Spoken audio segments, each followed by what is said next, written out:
Bom dia, boa tarde, boa noite para o vestibulando sabe que não há hora certa para estudar. Se você está caindo aqui de paraquedas, boa aterrissagem, você está no canal Igor Sebin Redações, esse canal que tenta trazer bastante conteúdo de redação para te ajudar a tirar mais 900 no Enem de 2022, que já está se aproximando e nós estamos aqui seguindo nosso projeto 100, que teve início no dia 3 de agosto e vai até o dia 12 de novembro. Dia 12 de novembro, que também é conhecido como a véspera do Enem 2022, por isso que é o final do projeto, que depois não adianta nada trazer redação aqui, trazer conteúdo, que para esse ano não vai ajudar nada, certo? Estamos na missão de tentar acertar o tema, mas principalmente na missão de prepará-los para quaisquer eixos temáticos que caiam lá na sua prova, seja de educação, saúde, tecnologia, meio ambiente. Estou preparando, estou trazendo vários e vários temas distintos para que você tenha um repertóriozinho, para que você tenha dados, frases, alusões de todos os temas, de todos os eixos temáticos, para arrasar lá no dia da prova, certo? Nosso tema de número 32 é a geração floco de neve. Você já ouviu falar na geração floco de neve? Talvez você faça parte da geração floco de neve, talvez você seja um floquinho dessa neve imensa que está se apossando da geração atual. Um tema bastante, digamos assim, sociológico. Pode ser que não caia assim diretamente geração floco de neve, mas aqui no decorrer da redação do vídeo você vai ver que pode cair de outras formas, você vai entender o conceito e você estará pronto para encará-lo, certo? Se você está chegando aqui agora, embaixo tem a legendinha que mostra lá o que é cada coisa dentro do parágrafo. No parágrafo de introdução, que obviamente é por onde nós vamos começar, você precisa colocar um repertório sociocultural, contextualizar esse repertório com o tema e apresentar a sua tese. Aqui eu iniciei uma definição de um autor, contextualizei e apresentei a minha tese, que tem um mix ali de causas e consequências, certo? Vamos começar então. O escritor estadunidense, quem já está acompanhando sabe que, né, a pronúncia aqui, mas eu acho que é Chuck Palahniuk, não sei. Vou ficar devendo aqui mais uma pronúncia, mais um ponto negativo aí na minha matéria de inglês. Apesar que eu acho que ele é estadunidense, mas esse sobrenome deve ser lá dos países nórdicos, né? Sei lá, deve ser uma coisa meio norueguesa, sueca, enfim. O escritor estadunidense Chuck define a geração floco de neve como uma nova era vitoriana, caracterizada pela facilidade de ofensa daqueles que pertencem a ela. Tal visão é direcionada àqueles que atingiram a vida adulta nos anos 10 do século XXI. Anos 10 do século XXI, 2010, 2011 até 2019, tá? E obtiveram formação e orientação paternais bastante distintas das gerações anteriores. Para quem não conhece o Chuck, ele escreveu o melhor livro de todos os tempos, que se chama Clube da Luta, que depois virou o melhor filme de todos os tempos, que se chama também Clube da Luta, Fight Club, com Brad Pitt e Edward Norton. Mas o livro, obviamente, como sempre, é bem melhor do que o filme. Vou apresentar minha tese agora. Desse modo, a proteção excessiva de seus progenitores e a construção de uma visão egocêntrica ocasionaram um déficit nas habilidades sociais desses indivíduos e dificuldade no desenvolvimento emocional capaz de estabilizar as relações intrapessoais. Partindo do conhecimento que eu tenho do tema, da pesquisa que eu fiz, o que é a geração floco de neve? Digamos assim, é o pessoal mimizento de hoje em dia. Vocês que estão fazendo o vestibular agora, com exceções de pessoas que são um pouco mais velhas, mas estão buscando agora a vaga na universidade, mas quem se tornou adulto nos anos 10, Igor, você está falando mal da gente, vou fechar o vídeo. Calma, eu também, eu me tornei adulto em 2010, final de 2010. Logo, eu também sou da geração Floco de Neve. E também acho que tive uma super proteção paterna, pai e mãe, né? E fez com que eu fosse também um pouquinho meio, digamos assim, não tenho uma casca muito grossa para lidar com as coisas. Então, assim, em 2010 eu tinha bem menos do que eu tenho hoje, mas não que eu esteja no ponto ideal. Essa superproteção que eu cito aqui é aquela coisa. Antigamente, já, por exemplo, geração dos meus pais, que já estão aí na casa dos 50 anos, os pais não tinham muito esse paparico, essa proporcionar para os filhos assim muitas coisas boas, porque é uma geração um pouco mais sofrida. Meu pai, por exemplo, já falei aqui, acho, no outro vídeo, teve que largar a escola no ensino fundamental para trabalhar, tinha muitos irmãos, era uma condição mais complicada. Minha mãe também começou a trabalhar muito jovem, foi para metalúrgica, foi fazer a correria dela. Logo, eles não foram super protegidos. Na verdade, foram pouquíssimos protegidos, quase nada protegido, tirando ali a infância. Quando entraram ali na adolescência, já estavam meio que por conta própria, já estavam trabalhando com responsabilidades. E isso vai formando uma casca, porque você sai, você pega ônibus, você lida com várias pessoas, você vai construindo a sua personalidade, você vai construindo a sua vivência.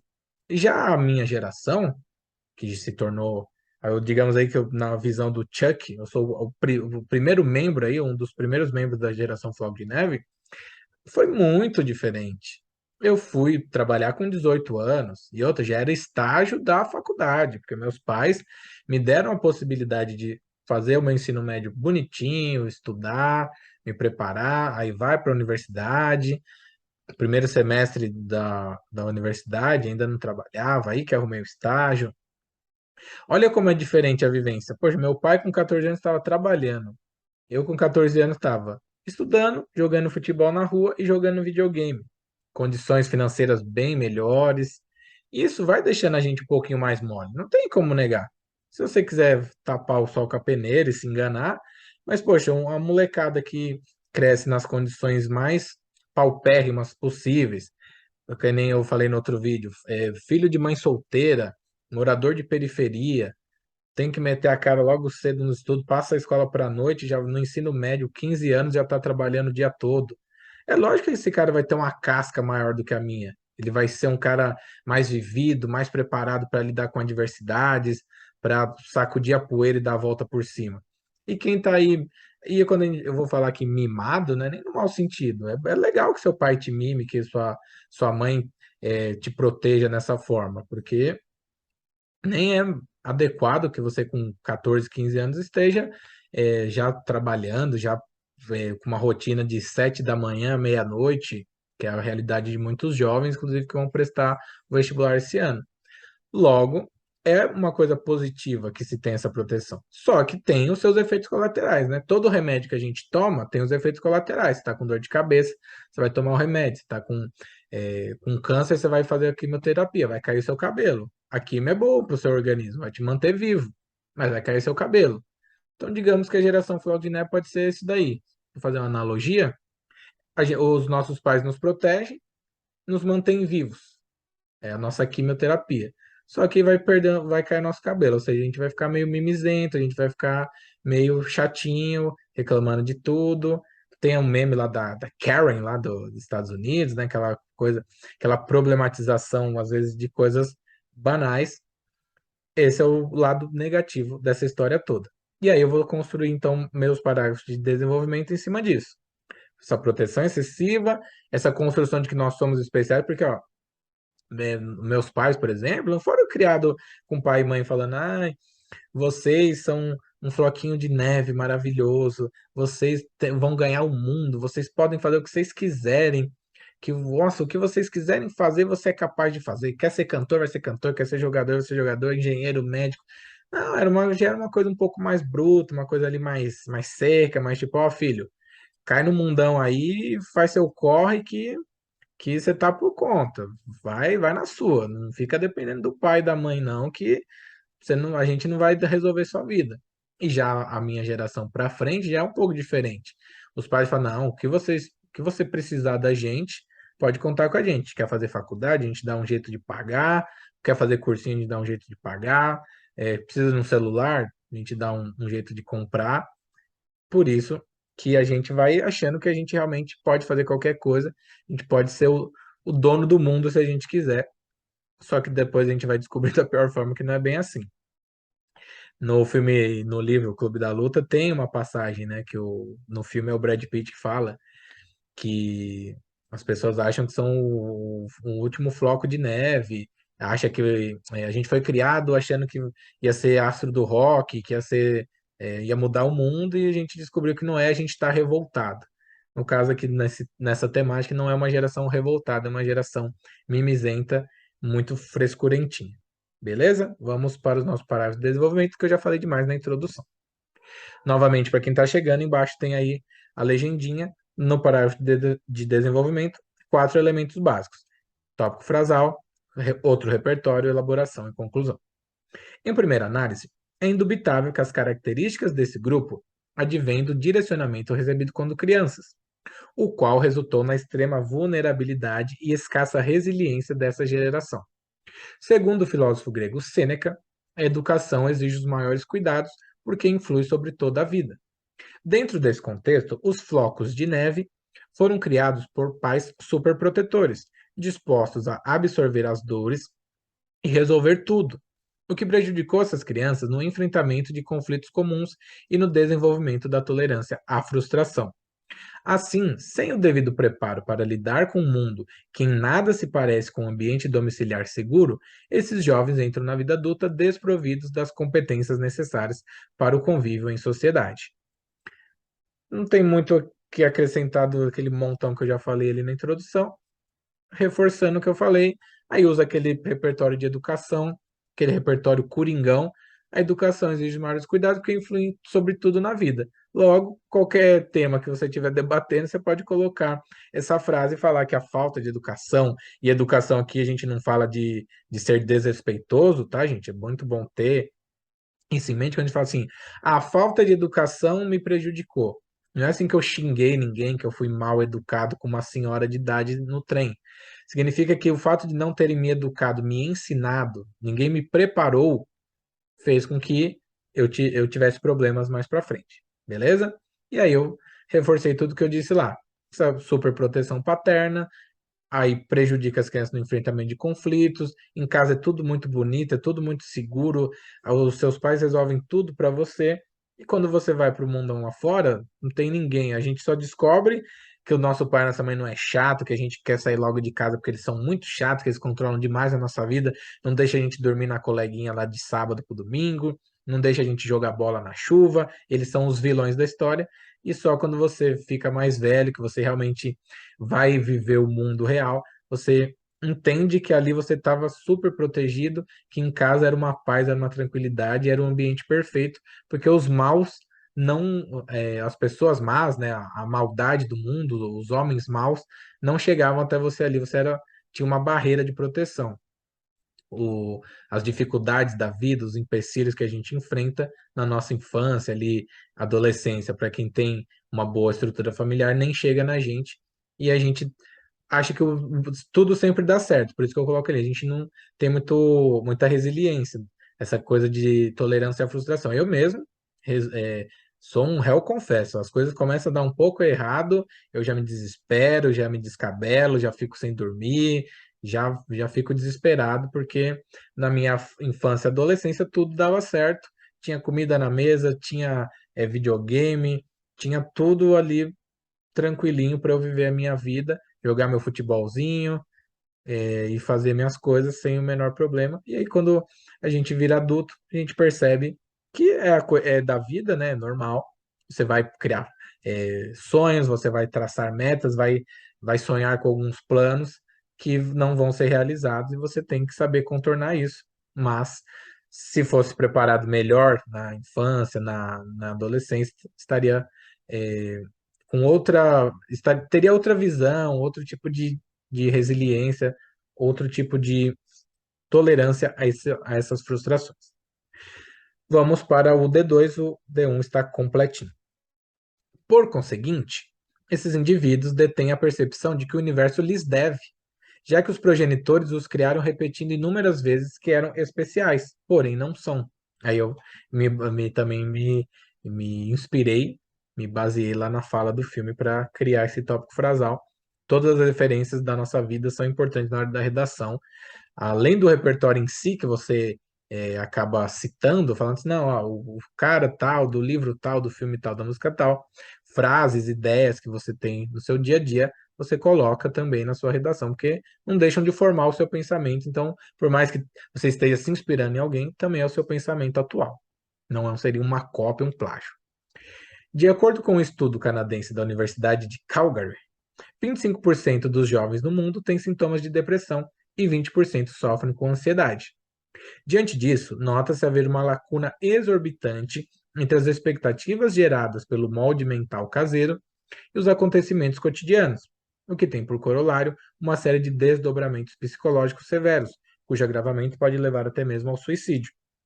Logo, é fulcral que os responsáveis legais nutram seus tutelados com afetividade e apoio incondicional. Contudo, devem antecipar as mazelas pertencentes à vida adulta. Eu ainda não sou pai e é muito fácil para mim chegar aqui e falar: olha, tem que ter essa divisão, afetividade e apoio incondicional, contudo, antecipar. Eu entendo que é uma linha muito tênue, é uma linha que parece linha de pipa sem cerol, né? É aquela linha muito fininha que, que traça esse limite. Tipo, tá, até onde eu vou apoiar meu filho, né, demonstrar amor, carinho, acreditar nele, incentivar, e até que ponto eu vou mostrar para ele que nem tudo vai sair como ele espera e tem que saber contornar, porque muitas vezes na nossa infância a gente não lida muito com isso. Eu lidei muito com isso em relação ao futebol. Ia lá, jogava os campeonatos, perdia, aí chegava em casa com um cara de choro, aí minha mãe falava, não precisa chorar, é normal perder e tal, mas também como era muito protegido, aí perdia lá um jogo um campeonato de futebol e ficava todo mimizento, todo amuado, todo chatinho, porque, poxa, como assim as coisas não estão dando certo como meus pais me prometeram? Eles falaram que eu podia ser jogador de futebol, médico, engenheiro, que eu era o mais lindo, o mais bonito, o mais maravilhoso, o melhor jogador, o mais inteligente, o mais tudo, e agora as coisas não estão dando muito certo. E aí você vai ter os desdobramentos, como esse cenário que eu trouxe, mais um dado estatístico que eu trago em redação, que é de uma universidade canadense. 25% dos jovens do mundo, gente. 25% dos jovens do mundo. É tipo assim, cada 4 jovens, um tem depressão. A cada 10, 2 tem ansiedade. Olha que loucura, é muita gente, é um percentual muito alto. E entra muito nisso. Você acaba tendo um choque de realidade. Até os seus 17 anos você vive num mundo, a partir dos seus 18 você vive em outro mundo, e nós somos seres humanos, nós somos frágeis, nós temos nossas limitações.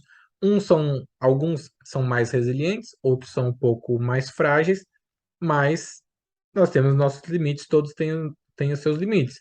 Imagina a pessoa que presta o Enem um ano, dois, três, quatro, cinco, pela educação pública, às vezes, que teve, pela falta de estrutura familiar, não consegue passar. Como vai ficar na cabeça dessa pessoa? Poxa, eu até tive uma boa estrutura familiar, meus pais foram maravilhosos comigo, mas eles não têm condições de pagar uma faculdade para mim, meus pais são trabalhadores, ganham pouco, eu também não consigo, eu já estou com 23, 24, 25 anos, não faço uma faculdade, tenho um emprego ruim lá no telemarketing, que o cara define a hora que eu vou no banheiro, a hora que eu como, a hora que eu faço as coisas, como que vai ficar na cabeça da pessoa? E aí desdobra nisso. Depressão, ansiedade. Nós temos até casos mais graves de suicídio em virtude dessas decepções, dessas frustrações. Você sonha e a vida te mostra que às vezes o seu sonho vira um pesadelo, tá bom? Fechamos o D2, apresentamos as causas e consequências dessa geração floco de neve. Agora a gente vai tentar resolver. Como você sabe, a gente tem que fazer uma intervenção lá na nossa conclusão, a gente vai meter o B dele aqui, vai tentar resolver essa bagaça como se fosse simples, como se desse para resolver num parágrafo algo tão complexo. Mas essa é a regra do jogo do Enem. Legendinha ali novamente, a gente começa retomando o tema. Dessart, a nova geração de adultos está estigmatizada pela falta de traquejo social. E esse panorama tende a se perpetuar. Porque eu digo que tende a se perpetuar porque nós vamos querer cuidar bem dos nossos filhos, e os nossos filhos vão querer cuidar bem dos nossos netos, e a tendência é que a gente tenha muita gente com esse choque de realidade. Bem criado, eu hoje mesmo, se eu tivesse um filho, eu não ia ficar jogando o mundo cruel para ele, falar, ó, quando você for adulto não vai ter água, quando você for adulto, metade da floresta amazônica que tem hoje vai ser derrubada, talvez a profissão que você escolha fique obsoleta, um robô comece a trabalhar no seu lugar. Eu, sinceramente, hoje não ia pegar uma criança de 5, 10, um adolescente de 14 anos e querer jogar todas essas verdades dolorosas no peito dele e falar, Tó, resolve aí, bonitão. Por isso que eu falo que, às vezes, a conclusão aqui é meio que um mundo utópico, porque às vezes nem a gente acredita no que a gente está colocando aqui, mas o corretor não está na nossa cabeça, ele só lê o nosso texto, a gente coloca lá no papel bonitinho, conforme a regra do jogo, todos os elementos, e vai tirar o nosso mais 900, que vai nos ajudar a entrar na universidade e a gente derreter um pouco o nosso floco de neve e falar, pronto, pelo menos as coisas estão dando certo, eu não preciso ficar lidando com tudo isso. Vamos então para a nossa intervenção com todos os nossos elementos. Portanto, cabe aos pais, falei toda a problemática da educação, meus agentes aqui não poderiam ser diferentes. Os pais, reformular a metodologia de criação de seus filhos. Tenho minha ação. De qual modo? Por meio da exposição da realidade do mundo que estão inseridos e das habilidades sociais necessárias desde os anos iniciais de suas vidas. Entra naquela coisa de educação socioemocional, lembra que nós falamos outro dia. Se você não viu, dá uma olhadinha aí nos vídeos antigos que vai ter a redação de educação socioemocional. Com qual finalidade que eu estou propondo isso? Com o fito de gerar a catarse necessária para vencer a bolha de proteção do lar e calejar o espírito resiliente que a jornada terráquea demanda. Agora eu vou trabalhar com detalhamento da finalidade. Se a gente chegar num cenário de catarse para vencer a bolha de proteção e esse cenário de calejamento do espírito resiliente, que é necessário para você viver essa vidinha aqui no planeta Terra, que tem mais água do que terra, o que que vai acontecer com isso? Qual que é a minha exemplificação, meu aprofundamento dessa finalidade? Dessa forma, será evitado o surgimento no próximo século, ou até no restante desse século, de uma comunidade global melindrada e os flocos de neve não se tornarão uma avalanche de egos feridos e ingestão de ansiolíticos. Fiz uma referência ao quadro de ansiedade que foi apresentado, egos feridos, aquela coisa do egocentrismo, da frustração. Apresentei o detalhamento da finalidade, eu tenho todos os elementos aí, concorda?